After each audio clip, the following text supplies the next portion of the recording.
Tonight on Primary Watch, only on CATV, we'll be catching up with Florida Senator Marco Rubio in Littleton, New Hampshire.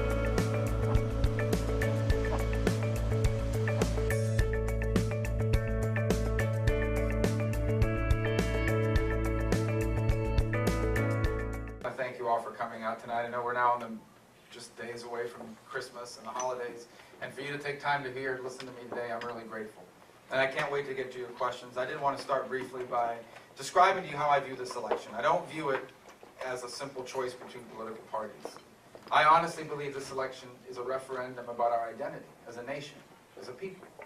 For over 2 centuries, America's been a special country. I think the one thing that makes it really special is it's the one place on earth where we tell everyone, you have a God-given right to go as far as your talent and your work will take you. We call it the American dream. It defines us as a people. And it's at risk. We today are on the verge of being the first generation in American history that are going to leave our children worse off than ourselves if we keep doing what we are doing now. The good news is we don't have to keep doing what we are doing now. And if we do what we need to do, we can leave our children and our grandchildren as the freest and the most prosperous Americans that have ever lived. That is a pretty stark choice between having children that grow up to be the freest and most prosperous Americans ever, and having children that will be the first generation that inherit a diminished country. And it is with that sense of urgency that I entered this presidential race. Despite the fact that many people in the political establishment, the same ones that were against me 4 years ago when I ran for the Senate, came now and said I needed to wait my turn, I don't know what we would wait for. We can't afford another 4 years like the last 7.5.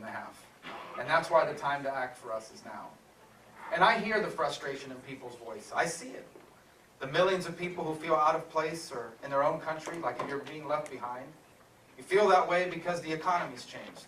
Because of technology, because of globalization, we've lost jobs that used to sustain entire communities. We lost them to machines or to another country. We have millions of people today that are underemployed, meaning they are struggling to make it paycheck to paycheck. They work as hard as they ever have, but it's not enough anymore. We have millions of young Americans that we told them their whole lives that they went to college and got a degree, they were guaranteed to at least make it to the middle class, so they did. And they even borrowed money to pay for it. And now they owe thousands of dollars in student loans and they can't find a job. But as president, I will deal with every single one of these things. We will rebuild our economy, and we will do it by unleashing private enterprise, by making America the easiest and the best place in the world to start a business or expand an existing one. And to do that, it's not the president that's going to do that. You're going to do that. The American private sector is going to do that.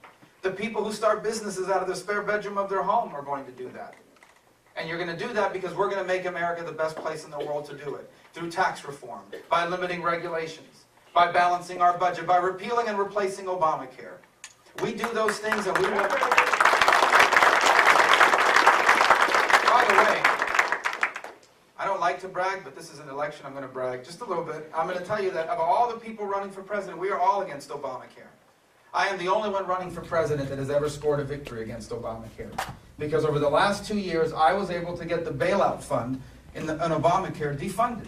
This was a bailout fund that was going to take $2.5 billion of your money and give it to private insurance companies who lost money in Obamacare. And last year and again this year, we were able to defund that. And it has struck a very serious blow against the exchanges. When I'm president, we're going to finish the job. We are going to repeal it, and we are going to replace it, and we are going to not just allow Americans to control their own health insurance by buying it from any company that will sell it to them, but we are going to get rid of this impediment that's discouraging companies from hiring our people.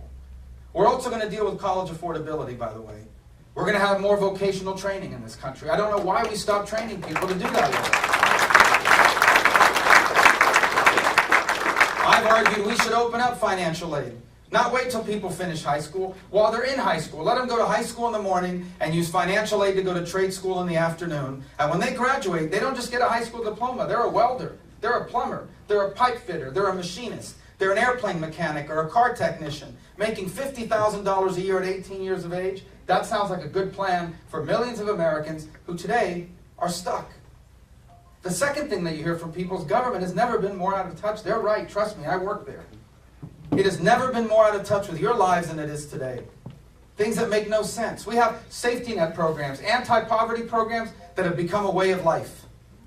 Or encourage people not to work and therefore trap them in poverty. We have a national debt at $18, $19, $20 trillion. that our children are going to inherit. What generation in our history has ever done that to their kids? What we're about to do to ours.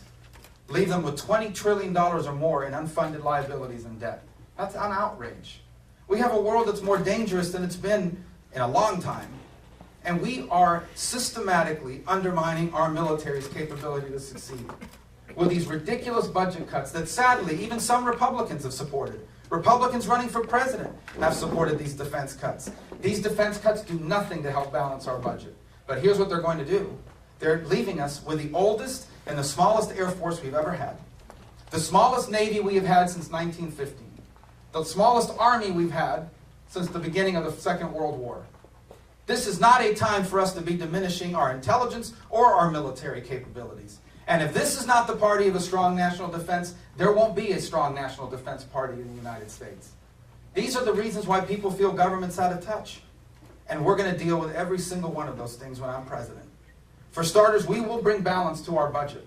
That's why I support a balanced budget amendment to the Constitution. And that's why we're going to fix Social Security and Medicare and leave it exactly the way it is for current beneficiaries, but reform it so that it exists when I retire and when my children retire. We are going to deal with the anti-poverty programs. We'll have a safety net, but not as a way of life. When I'm president, everyone who is receiving assistance from government, unless they are permanently disabled, either has to be working or going to school. We can no longer have anti-poverty programs. And we're going to rebuild our military. These ridiculous budget cuts that are doing nothing to balance our budget, we're getting rid of them. And we will modernize our Air Force, we will modernize and expand our Navy, and we will have sufficient ground forces so that we're not being unfair to the men and women serving now, some of whom are being deployed longer and more often than ever because of how much we've reduced troop levels, not to mention training and readiness. And by the way, when we come home after taking care of us, we are going to take care of our veterans when I'm president.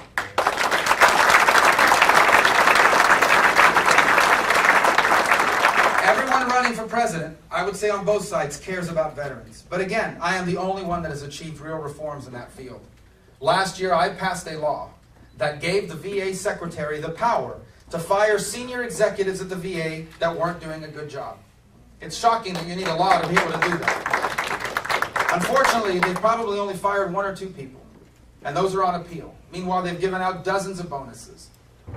This year, I'm trying to pass another law that says this time you can fire anyone who's not doing a good job. And there are people at the VA that are doing a good job. And it's not fair to them that people that are not doing a good job are protected in this way. When I'm president, we are going to have accountability at the VA. And the VA benefits are going to follow the veteran. Not the veteran have to follow the benefits. If you're a veteran and you're here tonight, we thank you for your service, for what you've done for this country. And when I'm president of the United States, your VA benefits, you will be able to take them to any hospital, any doctor, any clinic, any provider that's able and willing to see you right away. It isn't fair you're stuck now.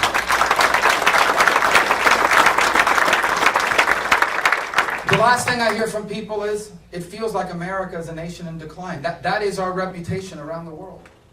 Part of it comes from a president that apologizes for us. And part of it comes from what our enemies are doing to us, and our adversaries are doing to us. The Chinese go all over Asia saying America's a stagnant country. They're an old power. They're in decline. The Russians say the same thing. ISIS says even worse. They're going to fly the black flag of ISIS over the White House in these videos that they taunt us with. Let me tell you, when I'm president of the United States, we're going to have a president that doesn't just believe that America is the greatest country in the world. We're going to have a president that acts like it. We're going to have a foreign policy.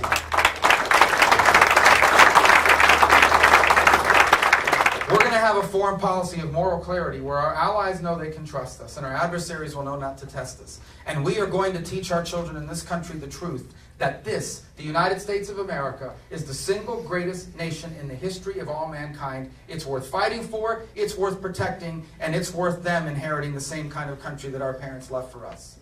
And we will do that when I'm president. Now, these things are difficult. Everything I just pointed to, none of them are easy.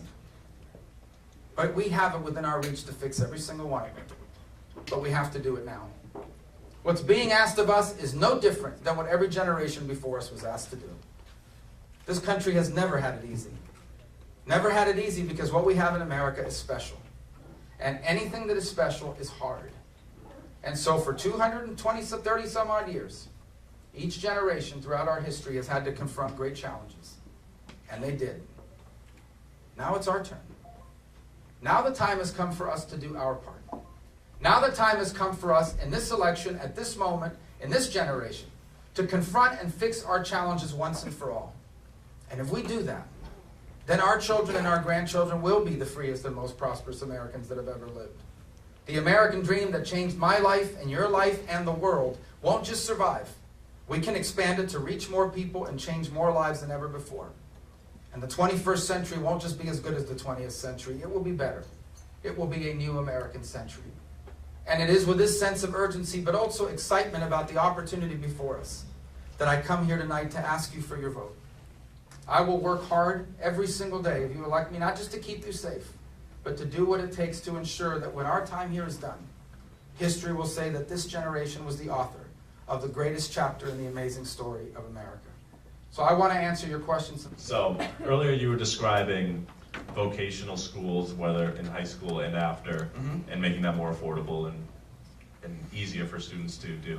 As a college student who's going to a four-year degree and is going to graduate with thousands of dollars in debt, what would be your plan to help, make that easier? Because we have one side that's saying, let's just take, we'll increase taxes or we'll take money, find it somewhere. So what would your plan be for that? Yeah, I mean, one side that's saying free tuition. There's nothing in life free, nothing. Someone's paying for it. And so that's the first point. Here's a better approach. Number one, our traditional four-year schools in America have very little competition. And so they can charge you anything they want. If I make available $10,000 a semester for financial aid, whether it's loans or grants, why would I charge you $9,000? They're going to charge you the $10,000. They're charging as much as they can get. That's why every time we've increased financial aid in America, tuition eats it up. There's no incentive. By the way, room and board is more expensive than tuition in many places. Okay, I graduated with over $100,000 in student loans, so I get really irritated by this topic because I know exactly what you're facing, except nowadays it's a lot even more. So these schools have no competition. Because the only people that can award college degrees, the only institutions that can award college degrees in America are institutions that are accredited by one of only 6 accrediting boards in the whole country. You know who controls the accrediting boards? The schools they're accrediting. And so what happens if tomorrow I say, I've got this new program. I'm going to give people credit for what they already know. Prove to me that you've learned these things. You learned it on your own through life experience or work experience or massive online coursework or a combination of all of that. And I'm going to give people credit for that. They won't accredit me. So the first thing we need to do is allow innovative competitors to enter higher education that create alternatives to the traditional brick and mortar where you go into a classroom, whether you've learned it before or not, they make you sit and take these required credits and pay for it. I think we need to open it up, an alternative accrediting model that allows us to accredit what's called competency-based learning. That doesn't ask, where did you learn it from? The question is whether you learned it or not, whether you learned it on your own, or through military experience, or life experience, or work experience. They're going to give you credit for what you already know. And then whatever you're missing, you can package it from a variety of different sources. So step one is create more competition, because competition always forces people to adjust their prices to meet that competition. Step number two is alternatives to student loans. One of the alternatives, especially at the graduate level, are you an undergrad? Okay, well grad school is even more expensive, I'm sorry, but it's even more expensive. I hope you have a different alternative. An alternative that allows you to go to a private investment group the way a small business would. And they check you out, your GPA, your resume, your life plan, and they invest in you the way they would invest in a small business. They pay for your tuition because they think you're going to be successful. And when you graduate, you sign a contract with them that you're going to pay them back a percentage of your income. If you make a lot of money, they make their money back with a profit. If you don't make a lot of money, they made a bad investment. It's better than a loan. You know why? Because it's not on your credit report. All the risk is on them. And especially for graduate students, that's a much better approach than taking out $100,000 to $200,000 in student loans. Step number three is we're going to give you more information. Today, we don't provide that information. This is actually a bipartisan idea. It's called right to know before you go. Before you go in to get your loan, the school has to tell you, this is how much people make when they graduate from our school with a degree that you're seeking. You know why that's important? Because number one, you might decide to change your major when you figure out that Roman philosophers are not heavily employed any longer. That's not your major, I know it's not. I'm saying. Is it your major? No. Okay, good. But here's number two. What if there are two schools you're thinking about? School number one costs $100,000.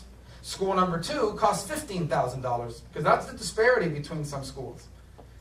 The people that graduate from school number two at $15,000 make as much money as the people that graduate at school number one.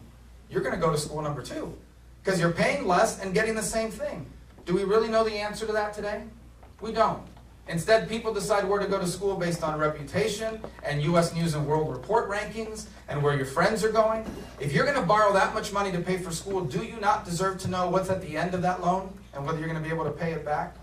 Number four, for people that already have loans, I've argued we need to make income-based repayment the automatic method. Why is that important? Because I would much rather collect $20 a month from someone than zero. Number one, you're getting $20 instead of zero. And number two, they're not defaulting. Because you know what student loan cannot be discharged even in bankruptcy? The only way you can get rid of a student loan is to die. It sticks with you for the rest of your life. And therefore, if you can't make the payments or the scheduled payments, you go into default. When you go into default, it ruins your credit. And when it ruins your credit, you can't borrow money to start a business, you can't buy a house, you can't get ahead. So these are the ways I would address it. More competition, more information, more choices in terms of how to pay for school, and ultimately at the back end of it, the ability to pay it back based on how much money you're making. None of this is a silver bullet, but I think all of this together is important. And the vocational training is important for the following reason. There are a lot of kids that have been told for far too long that trade school are for dumb kids that can't get into college. That is a lie. That is a total lie. First of all, to be a 21st century welder, for example, is a highly skilled job that pays a lot more than the four-year degree jobs in many cases. And we're not teaching people to do this. So let's say a kid likes to fix airplanes but doesn't care about Shakespeare. You know what happens? They drop out of high school. We lose them for at least 10 years, maybe longer. We should be training people. We should be giving them the option to go to high school in the morning and trade school in the afternoon, so when they're 18 years of age, they are certified and ready to work. And that will also help trigger a manufacturing renaissance in America today.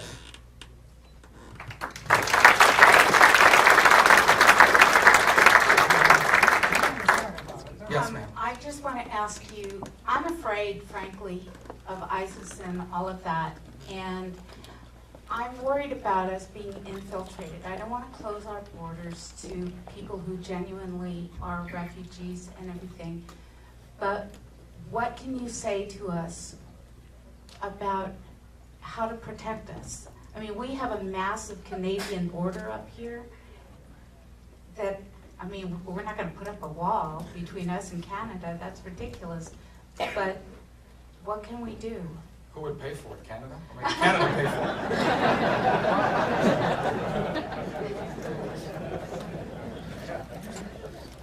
it. So, and I say this all the time because my family are all immigrants. Jeanette's family, my wife's family are immigrants. All of our neighbors are immigrants or first generation. My community is majority immigrant. So I can say this to you with full confidence. There is no one running for president, now or ever, that has understood immigration personally better than I do. I also know the world changes, and when the world changes, we have to change with it, right? So 50 years ago, it was not uncommon, some of you may remember this, nobody used to lock their doors, right? Now we lock our doors. Why? Do we hate people? No. We lock our doors not because we hate the people outside, it's because we love the people inside. We lock the door because we've heard on the news enough times about people breaking into houses, and we've heard enough bad news to realize, hey, no, the times have changed. We need to lock our doors. Well, times have changed. It's not that we need to lock our doors per se, but we do need to change our immigration system to deal with the reality. 25 or 30 years ago, if refugees came here from Vietnam, we knew why they were coming. They were fleeing communism. Today, the refugee crisis is different. Yes, most of the people are fleeing a civil war and violence. But we also can't ignore the fact that ISIS is actively looking to use the refugee crisis as a way to infiltrate killers and fighters into foreign countries, including the United States. The same with the legal immigration system. The legal immigration system. The vast majority of people that are coming want to come here. Why? Because it's the best country in the world. When was the last time you read about a boatload of American refugees winding up in another country? Right? It's the best country in the world. With all of our problems, there is not a nation in the world I would trade places with, and neither would you. You wouldn't rather be China. You can't even see the sun because of the smog. You wouldn't rather be China. The richest people in China buy American real estate, not the other way around.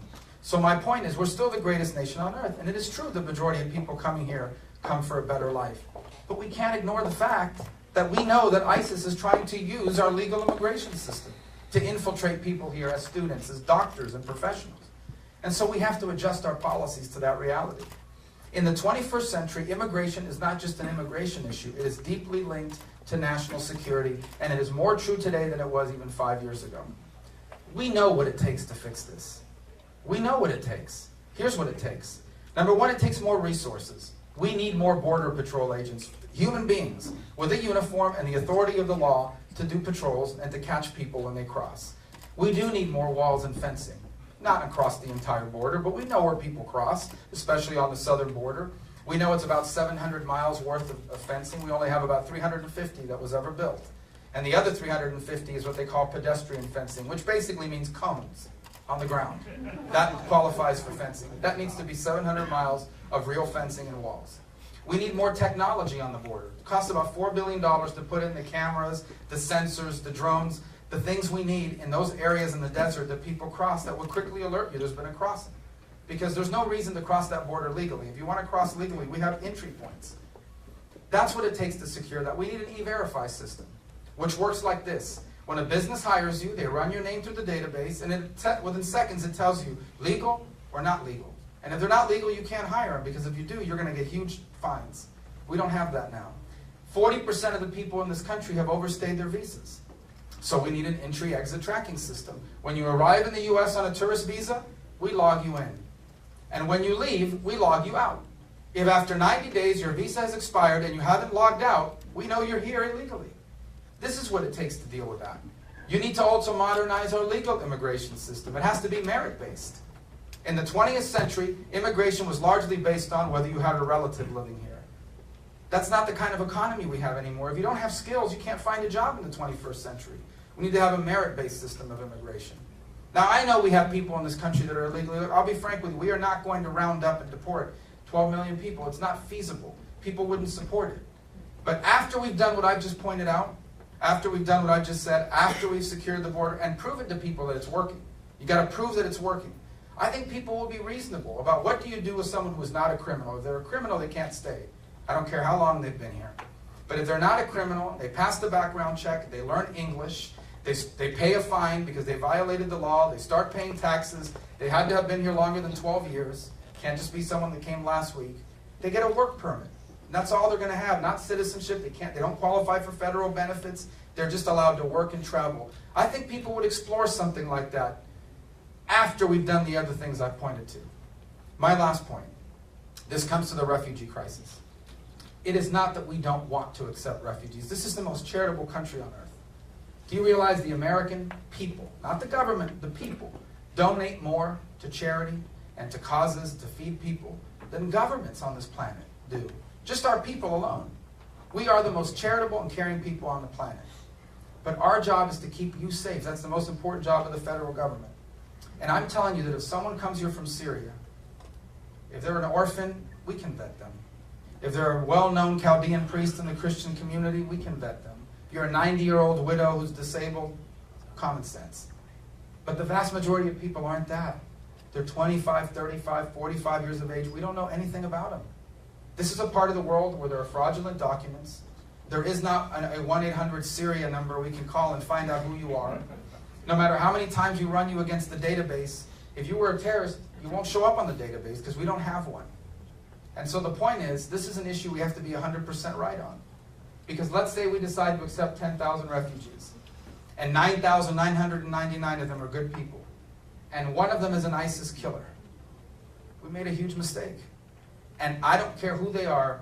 You bring me the FBI director, the CIA director, the DHS director, the vice president, the president, whoever you want. None of them can truthfully say to you, we will get it 100% right. We won't miss anybody. Because they have in the past and they will in the future. And so it's not that we don't want to accept refugees. We can't accept anyone we can't vet. And the vast majority of people trying to come, we simply can't vet them no matter how many times you run their name against the database. Because it's not a good database. So this is a real 21st century challenge. And I know it's hard because as a people we're caring. But the number one obligation we have is to keep you safe. And ISIS poses a real threat. And we can't allow them to get into the homeland to conduct these attacks.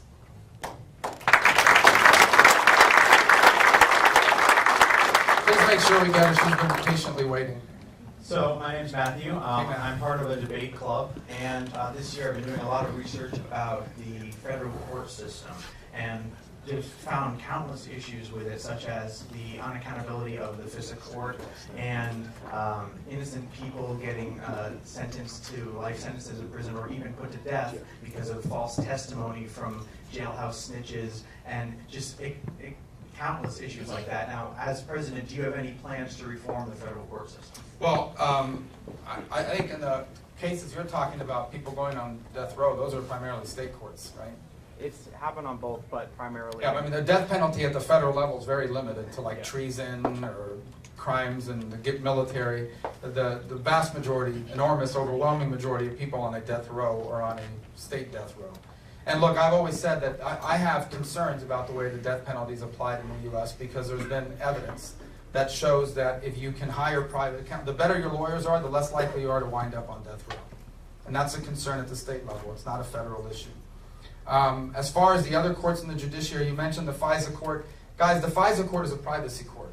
And what it basically says is if the intelligence agency suspects that you might be linked to terrorism, they can prove reasonable suspicion to FISA court. They get a warrant to look at things like your phone records. In the past, you can't do that as much anymore now. We'll get on these changes we made. There is not a single documented instance of that being abused. There just isn't. And by the way, if the FDA or the IRS or your local law enforcement wants to look at your phone records, all they have to do is go issue their own subpoena. They don't even have to go to a court to get that. So when it comes to the intelligence agencies, we have taken significant steps to prevent it. The real court abuse in America lies in the appellate branches of the federal court, where there have been a consistent number of judges, including at least 5 on the Supreme Court of the United States, who think they're lawmakers, who think that their job is to make law by creatively interpreting the Constitution to reach the outcome that they want on any specific issue. That is not their job. Their job is to apply the Constitution as originally constructed to the case before them. The Constitution is not a living and breathing document. If you want to change the Constitution, there is a process for doing that. And that is called the amendment process, through Congress or through the people. In fact, I'm supportive of having a constitutional convention to achieve at least 2 things: a balanced budget amendment and term limits on members of Congress. The courts can't do that. That's what it's not. But we've got too many people on the appellate bench that think their job is, we know what's right for America because we went to Harvard or we went to Yale. And so we're going to creatively interpret the Constitution to reach the outcome that we want. We can't afford people like that on our bench anymore. And when I'm president, we won't have them. I don't care what their personal opinions are. What I want is someone who is going to apply the Constitution as originally constructed to the case before them. And the Constitution of the United States is a document of limitation. It was designed to limit the power of the government, not to expand it. When I'm president, I recognize that one of the most important contributions I will make to the future of this country will be the men and women that I appoint to lifetime appointments on the federal bench. And I will appoint people, and I will fight for nominees who will apply the Constitution as originally constructed. That, to me, is the single biggest challenge that we have today in the federal judiciary.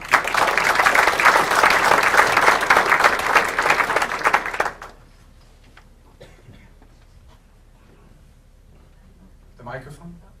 Yeah. Yeah, right there. Yep. Thanks.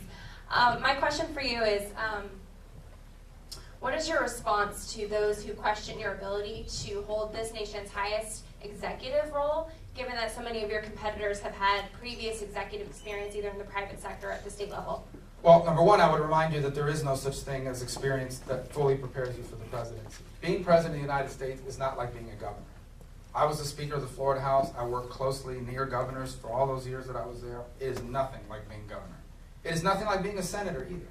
The presidency is a very unique office, unlike any on the planet. And its number one obligation is not to run the economy. Presidents don't run the economy. Many of you own or have started businesses. How many of you did so after consulting with the President of the United States? Presidents don't run the economy. The private sector runs the economy. And anybody who comes to you and says, when I was governor, we created 1 million jobs, I would be concerned, because if they're telling the truth, that means they grew government by 1 million jobs. Because that's the only way a politician creates 1 million jobs. Jobs are created by the private sector. And what we need is a president that believes in free enterprise and puts in place the policies we need for the government to grow, for the economy to grow and succeed. And those aren't rocket science. We know what they are. Listen to the private sector. Give us a tax code that allows us to compete. Limit regulations, that's fine, don't worry. Is that ours? One of our kids? Oh, okay. Then we're going to worry. Give us limit regulations so that we can stay safe, but not burden our economy. Help balance our budget so we don't have a debt crisis. Fully utilize our energy resources. It's crazy, guys. Nobody here wants us to have dirty air and dirty water, but we are putting in place these radical environmental policies at a time when everything costs more that are raising the price of living and of doing business in America. Repeal and replace Obamacare. You do these things, the private sector will grow. The one thing the president does have to do is be commander-in-chief. And the governors are not commander-in-chiefs, and neither are senators. And so the key is, do you have a clear understanding of the threats before us as a nation? And do you understand what we need to do to confront them? And this I can say to you with full confidence. There is no one running for president on either side of the aisle who over the last 5 years has shown better judgment or better understanding on the national security threats we have before this country than I have. And I encourage you to go on our website, marcorubio.com, and we have documented that time and again. Things that I said 4 years ago were going to happen have happened because it takes foresight to conduct foreign policy. Now, that question often comes up, you didn't ask it this way, but some people do, in the following context. Obama was a senator, you're a senator, he was there for 2 years, you've been there for 4 years. Explain to us why it's going to be different. Well, let me point this out. 2 things. If you are a liberal Democrat, you probably don't agree with me that Obama's been ineffective. You would say this guy got health care passed, Dodd-Frank, a deal with Iran, the bailouts, the stimulus. Guy's been a pretty effective liberal. So the first thing I would say is we need someone that can do that, reverse those policies, and actually put the right ones in place. But here's my better point, I think. Barack Obama has now been president for 7 years. He has more presidential experience than anyone on this planet except George Bush, George H.W. Bush, or Bill Clinton, and he will soon tie them for the same amount of presidential experience. He is worse after 7 years than he was in his first year. And so what it tells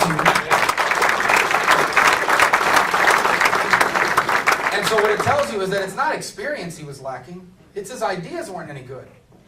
My view is if this guy had another 7 years of experience, he'd be catastrophically worse than he is now because every year he's gotten worse. His issue is not experience. His issue was his ideas don't work, and here's one more problem he has. And this was very sad because I think he had the opportunity to go in a different direction. He deliberately decided that in order to get reelected, he had to pit us against each other. He decided that in order to win his reelection, he had to convince enough Americans that other Americans were to blame for their challenges. And he wanted to be on the 51% side of that equation. And that's been damaging to our country. Today we are a people that are often angry at each other, divided against each other, pitted against each other. I will never do that. I will never come to you and say, give me more power so I can use it to go after a group of Americans that are harming you. Because here's what I believe with all my heart. In the end, we all share the same country. We have different views on policies and politics. But we can't have a great country if we are leaving any Americans behind. And when I'm president, I will work every day to unify us, to inspire us, and to confront these challenges. And I will be the president even of the people that don't like me. I will be president even for the people that don't like me. The only people I may seek to divide you against, and this is not going to go over well here, are New England Patriots people, because Tom Brady should retire. Because the Miami Dolphins deserve a chance to win that AFC East. Yes, indeed, yes we do. It's not fair. No free handouts. When I'm president, Tom Brady is going to be Secretary of the Air Force. He knows a lot about throwing stuff and flying. And the Miami Dolphins will have a chance to win the division. Sorry, guys. That's how we're going to do it. Yes, sir. Hi. So I wanted to know what your thoughts were on climate change and if you have a plan to deal with its implications. Well, I don't have a plan to influence the weather. I don't think presidents can control the weather. I do believe that the climate has always changed. There's never been a time when the climate's been the same. There's always been change. So that's not the question. The question is the climate changing in a way due to man-made activity that's heading us in a dangerous direction? And if you read the literature, a lot of scientists say yes. Many do. The majority, according to some reports, right? Here's the issue, though. I'm a policymaker. So what I'm asked to support is not scientific positions. What I'm asked to support are policies. So people bring me policies, and they say, we want you to pass this policy because it deals with the issue of climate change. So I ask the scientists, if we pass this policy, How many feet of sea rise will it prevent? How many degrees of Fahrenheit will it keep from rising? Well, it won't. You know, maybe in 150 years or whatever, it really won't, but it sets a good example. Okay. And then I go to the economists and I say, if we pass this policy, what will the impact be on our economy? And their answer is, less people will get hired, the cost of living will become higher, and America will become less competitive. That sounds like a really bad trade to me.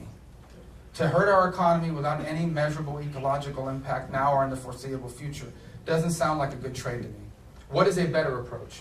I think a better approach is American innovation. American innovation has already made us cleaner. Our water, our air are cleaner today, and we emit less carbon than China does, for example. That's what you're concerned about. And I think the American innovator will allow us to make even more progress in that regard. I believe the American innovator will allow us to get even better. Why? Because wind energy today is more affordable and more effective than it was 5 years ago. Not because of the government, but because of the American innovator. We found natural gas deposits in this country. You know why? Because the American innovator figured out how to drill sideways. Our cars get more miles per gallon than they used to because the American innovator, along with other innovators around the world, have made us more fuel efficient. So here's what I say. Let the American innovator allow us to establish the most diverse portfolio possible of energy. Let's lead the world in everything. Let's be the world leader in wind, in solar, in biofuels, in renewables, in energy efficiency. But please, don't be reckless and not fully utilize the oil, the natural gas that we've been blessed with. Coal, well, clean coal technology is a real promise for America. We can lead the world in that as well. Nuclear plants. It's a reliable, clean, carbon zero source of energy that we know how to do better than anyone in the world. And I think if we do these things along with American innovation, it will make us cleaner. But it will do so not because of government mandates that hurt the economy. It will actually do it in a way that creates jobs in these sectors. I just think it's a mistake to do it through government mandates, because if you force us to meet benchmarks, given current technology, you will raise the cost of living. You will raise the cost of doing business, and people will get hurt economically. I think we can achieve many of the same goals over the long term through innovation. In fact, I believe it's already happening. We just need to continue that trend by ensuring that we have a tax code and a regulatory framework and invest in basic research at the government level that do not hold back that innovation from achieving that objective. But this climate deal in Paris, you're not going to like it, guys. Because number one, the Chinese claim they're going to meet certain benchmarks unless it hurts their economy. Well, it's going to hurt their economy. That means they're not going to meet it. Not that they ever keep any contract they signed to begin with. Number two, it creates a fund of taxpayer money that we now have to take your money and send it to developed economies to help them deal with adaptation to these new mandates. Well, you know what? China is a developing country. India, the third carbon emitter in the world, is a developing economy. Why should we be sending taxpayer money to China or India? And so, again, this is not a good deal. It's not a good approach. I think innovation is a better approach, and that's the direction we're going to go when I'm president.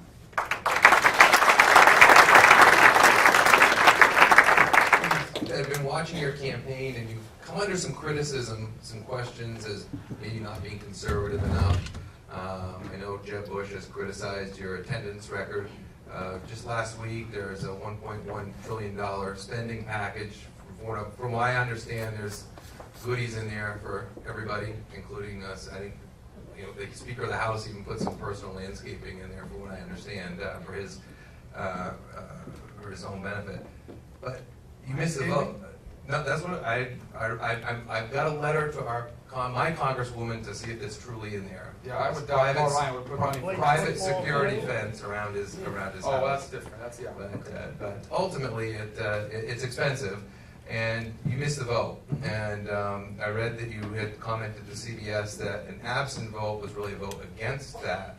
And I just wondered if you could explain that. Sure. Well, you touched a lot of topics, and so let me touch each one of them. Number one, on the misvote, that deal is a typical Washington deal. The outcome was already decided. It was either way, it was going to be the exact same direction. So yeah, instead I'm running for president. I was out there campaigning. You know why? So we never have to do those kinds of bills again. You know why that bill was forced down the throat of the American people? Because we have a president now that says, unless you fund all the projects that I want, unless you send me a spending bill that leaves the Syrian refugee program untouched, unless you send me a spending bill that funds all these priorities that I want, I'm going to veto it. And the government will shut down, and I'll blame the Republicans, and I know I'll win because the media will cover for me. So that's why I'm running for president. When I'm not there, the reason why I'm running for president is so we never have to keep doing that again. And the outcome already was cooked. Even if I had shown up and voted, I can only vote once, and we lost by a lot of votes. That's never going to happen when I'm president. We won't have those kinds of deals. My attendance record in the Senate, by the way, is close to 90% over the last 4.5 years. But I am out there running for president. So these ridiculous show votes and meaningless votes that happen in Washington won't keep happening, because we're going to have a new president that ensures that we're actually solving problems, not just doing things to further a political agenda or create the sort of left-wing gridlock that we now see in Washington. As far as not being conservative enough, well, I don't know. I mean, I basically have one of the most conservative voting records in the entire Senate. Every single independent group that ranks votes, Heritage, NRA, Family Research Council, I have among the highest ratings of anybody in the Senate from a conservative standpoint. On every single one. 100% voting record from the NRA. 100% voting record from Family Research Council. In the top 5 in the entire Congress when it comes to the Heritage Foundation and Heritage Action. So I guess my point is, I would hold up my record of conservatism against not just anyone running for president, but anyone in American elected office today in this country. And my record on conservatism didn't just start in January of 2011. It started when I was Speaker of the Florida House, for example, or even before I was Speaker of the Florida House. And in Florida, we were the first state on a law that I wrote and passed in both our Constitution and in our laws to prevent the abuse of eminent domain by private developers. And I did that when I was in the state legislature. By my record, in the middle of a deep economic downturn, of balancing not one, but 2 state budgets of the 3rd largest state in the country without raising a penny in taxes. By my record of defending family values and the rights of every American to fully utilize their Second Amendment rights. My record didn't start in January of 2011. It didn't start in 2009 as a candidate. It began in 2000 as a state representative in Florida, and it continued during my 2 years as Speaker of the Florida House. And I would hold up my record against anyone running for president. And I'll continue to in this campaign.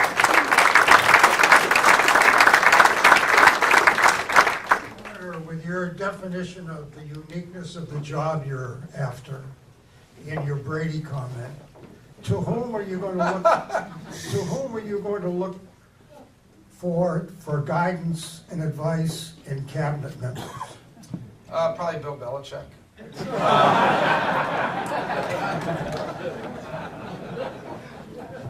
Well, that's first of all, I think one of the things that we're blessed with in the Republican Party is a very deep bench of talented people, many of whom have sought or are seeking the presidency. I would be presumptuous to say this person's going to fill that role or this role. Let me just give you the characteristics that I would look for. Number one, especially at the cabinet, has to be strong leadership personalities.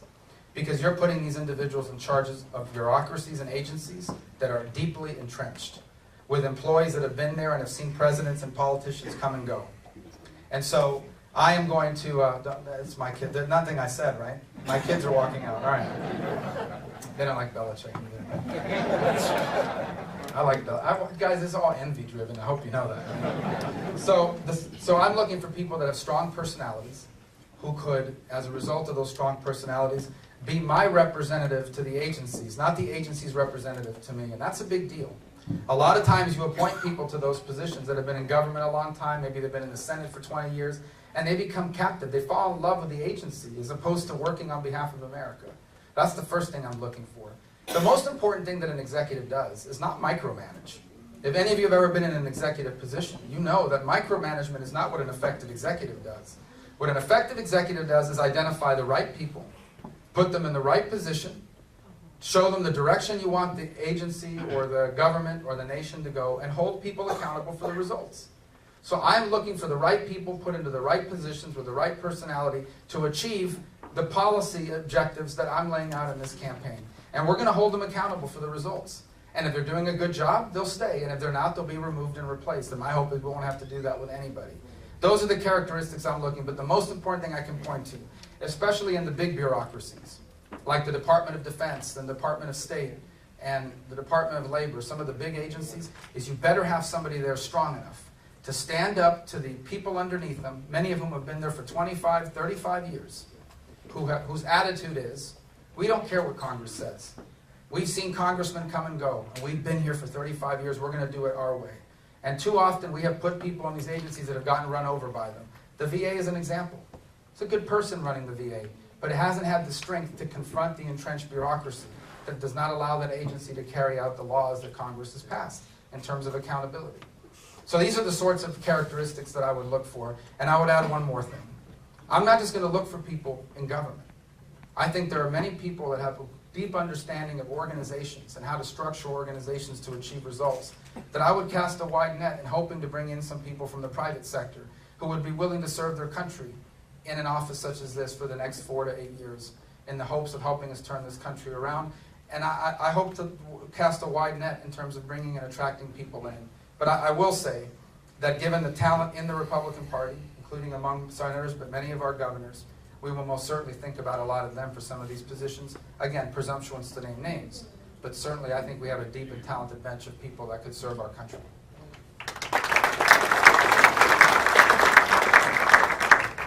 Good evening, Senator Rubio. I'm Captain Don Madison, United States Air Force, 8 years active duty.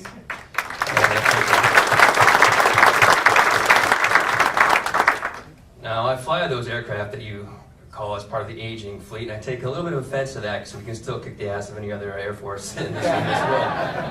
Now, I'm certainly for acquiring new assets for our Air Force, but my question is, how do we do that responsibly and effectively after seeing the results of the F-35 program, the KC-46 program that's years behind schedule? What is your response to that? Well, the F-35, is, for example, is not a bad airplane. It was just a badly managed procurement process. They have finally begun to turn the corner, as you must know, and the F-35, especially the Air Force variant of it, it still has some glitches, but it needs to perform better. Part of the challenge is the agencies themselves. So we put these things out to bid. We tell the contractor, design this, and then we start making changes to the specifications, thereby elongating the process, complicating it in the way, and as a result, not arriving at the position we need to be in. I'm hopeful that over the last year, we've turned the corner on the F-35, because that's an important plane for this country. It's important. That stealth technology that it provides is second to none. Its capabilities are second to none. While China's already on their 5th generation fighter, stealth technology is going to matter in terms of keeping that quantitative edge over the rest of the world. We need to replace the long-range bomber. We don't have a modern-day long-range bomber. We need a new long-range bomber capability. Also, something that will fall within the purview of the Air Force in many instances is missile defense. We now need both an East Coast and West Coast system of defending against attacks, whether it's North Korea or China or, God forbid, Iran or Russia. And so we need the capabilities to do that as well. All of these things take investment. You do point out to a procurement. We do have a serious procurement process. There is a lot of growth in the military today in the civilian workforce that I think in many cases has surpassed the uniform workforce in terms of the growth level. We don't do a good job at basic procurement. For example, the armed forces spends way too much money per computer, more than any private sector would. That needs to be improved as well. And we need more competition in the contracting side of it. There are a very limited number of defense contractors. And anybody who's been in business knows that if you only have one bidder on a project, you're not going to get the best price. If you only got 2 bidders on a project, you're not going to get a good price. I'd like us to see us open up defense contracting the way we opened up space contracting and allowed more competitors to enter the space and meet some of these needs that our nation has. But let there be no doubt, our readiness and our capabilities are being harmed. Since you're in the Air Force, you know that in many parts of this country, training hours have been down, maintenance issues have arisen. The number of people coming into the forces are not enough to replace what we're losing. And then we've got some technological challenges. We want to stay ahead of the curve. There is no doubt that America today is the most capable and powerful military on this planet. But if we cut $1 trillion of the defense spending over the next 10 years, we will begin to lose our edge, for example, in submarines, to the Chinese who have now expanded their capabilities, and to asymmetrical warfare, the ability to jam our technology, the ability of the Chinese to destroy satellites. If the Chinese are able to destroy our satellites and we have no answer to it, who cares about how fancy our gadgets are? They won't work because they blinded us. Cyber warfare capabilities. You know, Cyber Command is something that I'm going to have an intense review over. Should it be its own force, the way we have an Army, Navy, Air Force, Marine, and then a cyber force? Or should it be spread out across the 5 agencies? That's something I want to look at very deeply when I'm president. It might be justified in the 21st century to have an Army, a Navy, an Air Force, a Marines, and an additional branch called Cyber Command, separate from the other 4 branches. Maybe it's better just to leave it the way it is now, but we're going to look at that carefully because cyber warfare threatens to rob us of the technological high ground. So we face a lot of complex challenges in defense. But here's the one thing I know, that we made a promise to you and to every man and woman in uniform in this country. We tell you that we are never going to put you in a fair fight. That if we ever engage you in hostilities, you're going to have better training, better equipment, and better intelligence and information than your adversaries. And if we keep doing what we're doing now to our military in terms of funding, we won't be able to keep that promise one day. And I never want to find ourselves in that position. So I hope we'll address it seriously, because people like you and others serving our country deserve it. And so does our nation. I feel like a lot of politicians are just raising the debt ceiling, just kicking the can down the road. So what's your plan? Yeah. Well, first of all, we have to deal with it by dealing with what's driving it. Let me tell you what's not driving the debt. Foreign aid is not driving the debt. You may not like it, you may want to change it and reform it. I want to reform it. The foreign aid is less than 1% of our budget, so it's not driving the debt. What's driving the debt in the United States of America is the way Social Security and Medicare are structured for future generations. Now, I come from Florida, and you may not know this is not widely known, but there are a lot of retirees in Florida. And one of them is my mother. She's 85 years old, and she's on Social Security and Medicare. I am against anything that's bad for my mother. So I don't want us to change Social Security and Medicare for her, and the good news is we don't have to. We can leave it the way it is for her, and for everyone else who's retired, and for everyone who's about to retire. But here's the truth, and the next president better be someone willing to say this as clearly as I'm about to say it. Social Security and Medicare, there is no way it looks the same for you and me as it did for our parents and grandparents, because it'll either be bankrupt or we reformed it. Now, what are those reforms if we do them now? Let me describe to you the reforms, and you tell me if you think this is unreasonable. Right now, I am scheduled to retire at 67. In order to save Social Security, I may have to retire at 68. My Social Security benefits may not, if I've made a lot of money, my Social Security benefits might not grow as fast as they grow for someone who made less money. My Medicare benefits could very well be the option of taking my Medicare money and using it to buy a private plan that I like better, kind of like what Medicare Advantage provides now for some people. These are not unreasonable changes. And they have 20 years to plan for them. In the case of my children, 40 years to plan for it. And if we do that now, we can balance our budgets, bring our debt under control, and save Social Security and Medicare for future generations without disrupting it for people that are on those programs now or are about to retire. I'm telling you the truth. If we wait another 5 to 10 years, they will not be able to do it that way. It will disrupt the people that are on it now. And in some ways, it's already starting to happen. Because the Social Security Disability Fund is broke. And so this year, we must either scramble to come up with money to fill in the gap, or we're going to have to reduce Social Security disability payments to 85% of what they are now. That's disruptive. Now, that whole system needs to be reformed because it's also being abused.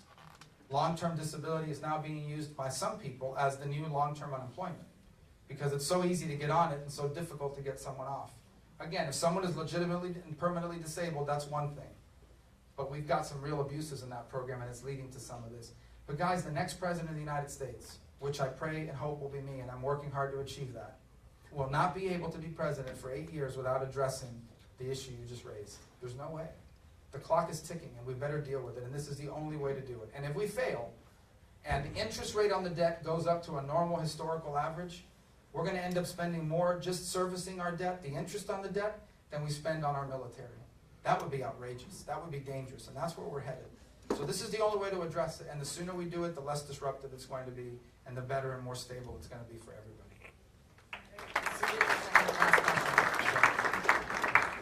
I saw a video of you talking yesterday, answering a question about disability issues, and I wanted to say I really enjoyed your answer. And I have 2 quick follow-ups from that. One is, how will you help change the stigma that people with both visible and invisible disabilities face so they can achieve the American dream, as well as people with disabilities are twice as likely to be victims of crime? How will you change that tide? Well, that second one is tough, obviously. That's an issue that I probably need to spend more time working on with all of you in terms of, I know the statistic. Obviously, I think one of the hardest things for us to accept is that the federal government is a limited form of government. Not every challenge in America has a federal solution to that problem. And I would say that many of the crimes that people, disabled and not disabled, face in America are under local jurisdictions. And so clearly that's an issue that I think needs to be confronted there. On the first part, the stigma. The stigma, I don't think is necessarily on this. I think where you see the stigma is in mental illness. There's a real stigma about mental illness in America. there still remains some level of shame about it. There still remains some level of denial about it in many families. You know, I don't know of any family that hasn't been impacted to some extent by it. And I think we need to remove that. We need to begin to explain to people that mental illness is a disease, not unlike any other disease, that in some cases can be cured and managed. In other cases, it's something we'll have to live with chronically for the rest of your life, and we should do things to help people deal with that. So I think removing the stigma, largely, I think what you can do from the presidency is talk about these things. Use the platform of the presidency to explain that. In terms of more visible disabilities, I think that technology in the 21st century has allowed us to allow people to be more functional than they've ever been before. And one of the challenges we face in this country is the impediments that people with disabilities have towards acquiring the skills that allow them to become employable. And so I think closing that gap is a critical component of it, which is, again, why I believe in things like, and I don't know if you came in a little later, but I talked about competency-based learning, which allows individuals to acquire the equivalent of a degree or a certificate program based on their ability to prove competency in a subject matter that they learned on their own, thereby lowering the barriers to entry to certain professions. So one of the great things about the 21st century is that technology and innovation has allowed people that do suffer from significant physical disabilities to still be productive workers in the 21st century economy. But we need to ensure that they have the ability to acquire those skills in a cost and time-effective way.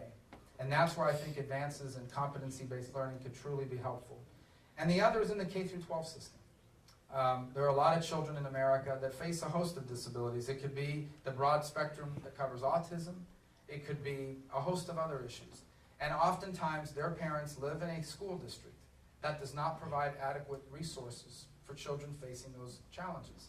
And that's why I'm a big supporter of what's called the Corporate Scholarship Plan, which would allow corporations and other businesses to pay a portion of their corporate tax liability, a portion of it, instead of paying it to the government, to donate it to not-for-profit scholarship organizations that give out scholarships to financially needy families so that they can place their children in a private school of their choice that in fact might provide the services that their children need. This is particularly important for those who have disabled children. And I go back to the issue of autism that I've done some work on.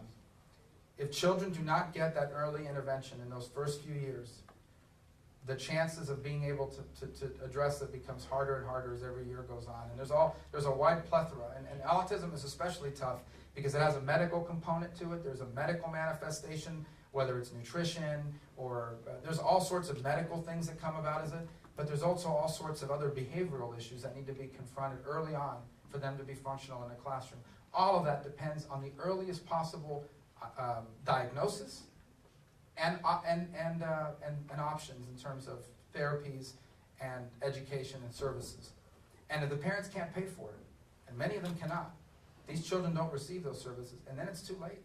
The window closes and their ability to be impacted by it goes away. So I want to ensure that I want to ensure that in this country there are no families that do not have the resources necessary to be able to put their kids in a better setting than what their local school district might provide. The scholarship program will help with that. The increase in the child tax credit that I've proposed in my plan will help parents and families keep more of their own money to how much it costs to raise a child, especially the additional costs involved in raising a child with a disability. All these things that we do on the front end will make people much more functional at the back end of the process. And the federal government can play some role in it, but a lot of these challenges are truly being confronted at the state and local level as well, and we shouldn't lose sight of it. Well, that's a good one to end on, huh? And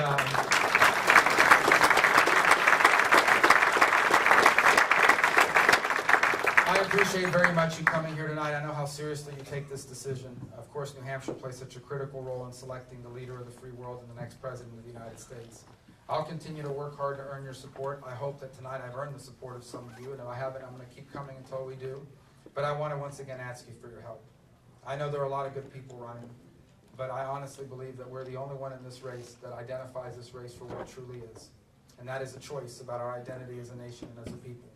I believe with all my heart that America has a chance to be greater than it's ever been, but we have to do it now. We still have time, but we do not have forever. And thanks to, and if we can work together on this, and you will help me get to the White House, together, we are going to usher in this new American century. So thank you so much for the chance to talk to you. Thank you.